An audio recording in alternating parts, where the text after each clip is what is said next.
izin dengan Bapak siapa dari mana? Saya Lukman Hakim, Kepala Puskesmas Wonosari. Kepala Puskesmas Wonosari. Kalau boleh tahu ada titelnya Pak? Ya itu dokter. Oh gitu. Dokter Lukman Hakim. Ini pengen tahu Pak, jadi pelaksanaan vaksinasi ini ada kerjasama dengan NU Kabupaten Bondowoso Pak?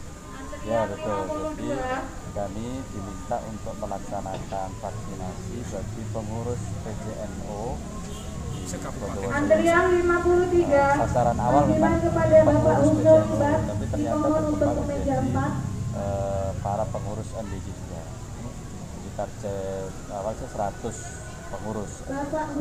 Ada ketujuan khusus di dalam pelaksanaan vaksinasi di klinik NU ini?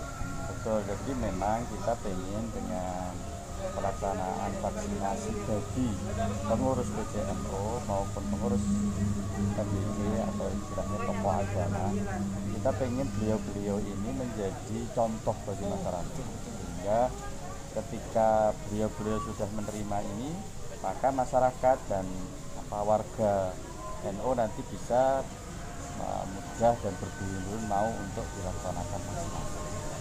Yang pertama itu, jadi memang kita yang kedua dengan diadakannya di ini, kita memang pengen tidak hanya fasilitas kesehatan negeri aja, tetapi fasilitas kesehatan swasta juga kita libatkan, ya supaya jangkauannya lebih luas dan banyak lagi. Karena targetnya kan kalau pemerintah pusat kan sehari 1 juta, ya, kalau banyak itu hanya vaksinnya belum ada. Kalau untuk informasi Kabupaten Bondowoso yang akan dilakukan vaksinasi untuk masyarakat Bondowoso secara umum kira-kira berapa target Kabupaten Bondowoso?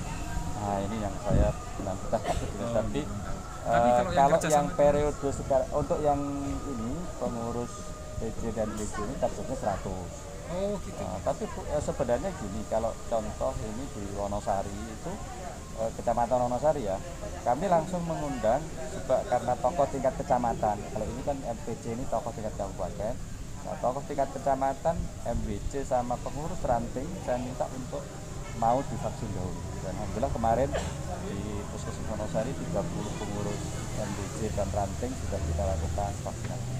Karena kan ada beberapa pikiran masyarakat itu yang takut untuk divaksin, Pak. Bagaimana pendapat Bapak dengan masyarakat yang sangat takut dengan vaksin?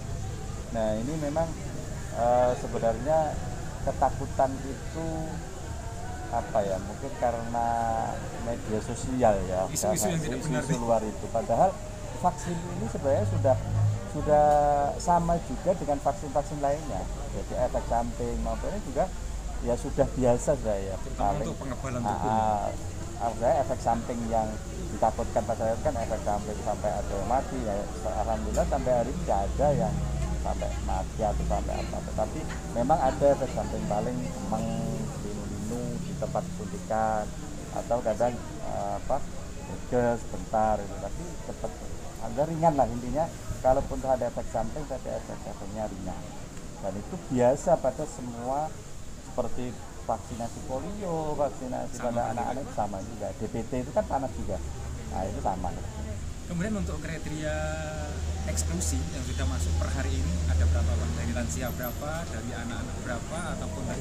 Ini yang saya belum juga, tapi secara keseluruhan dari data yang masuk baru 30-an yang kita vaksinasi.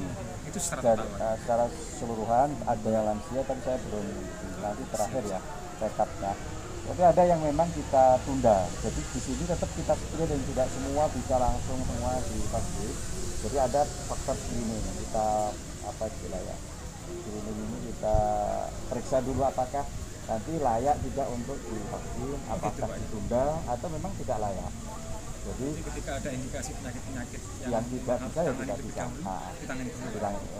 Contoh ini tadi ada di 30, ada 4 pengurus yang tidak bisa atau kita tunda karena darah tinggi, karena kencing manis.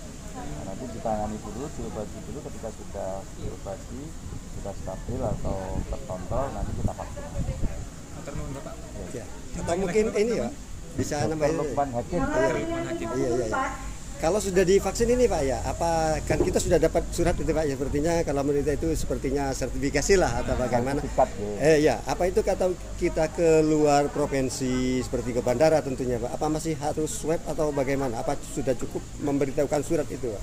Kebijakan sekarang masih tetap pakai itu, pakai swab, pakai rapid terutama. Jadi mungkin ini juga pesan ke masyarakat, jangan atau yang sudah divaksin, jangan kemudian ketika sudah divaksin abai terhadap prokes. Jadi jangan ngentengkan gitu. Tapi apalagi sekarang timbul varian-varian baru, jadi belum bisa dipastikan apakah dia kebal terhadap vaksin. Yang kedua, vaksinasi ini timbul kekebalan tidak langsung jadi dari pengalaman dan dari penelitiannya 14 hari setelah vaksin kedua itu baru optimal nilai, bahkan sekarang katanya 28 hari setelah vaksin kedua. Jadi ini kan vaksin pertama. Untuk yang usia di bawah 60 vaksin nanti diulang lagi setelah 14 hari. Kalau yang usia di atas 60 itu 28 hari. Jadi yang usia istilahnya usia lansia itu lebih panjang karena memang untuk timbul kekebalannya lebih lama dibanding pada usia yang di bawah 60. Makanya tetap harus vaksin. Terkait ini kan terkait dengan puasa. Kalau dari 28 hari Pak, kira-kira itu bagaimana nanti prosesnya? Ya kalau instruksinya tetap pada bulan puasa untuk kita lakukan vaksinasi. Nah ini mohon nanti bantuan dari para tokoh NU, tokoh MUI untuk bahwa divaksinasi itu tidak membatal puasa. Itu mungkin perlu Mbak, nanti teman-teman NU mohon dibantu kita untuk mensosialisasikan itu. Nah tentang pelaksanaannya gimana nanti kita coba, apakah harus malam, apakah harus siang. Kalau malam kesulitannya tenaga kesehatan.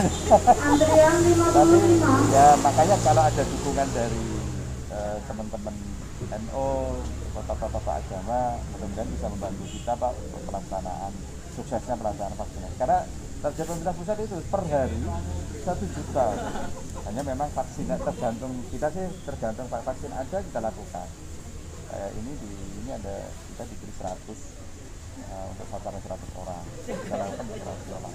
Adakah vaksinasi ini, alat vaksinasi atau obatnya itu ada expirednya atau ada luasannya? Oh iya, ada 6 bulan. Makanya begitu ada vaksin harus segera kita tunda. Terima kasih banyak. Mas siapa? Saya Ahli Rasid.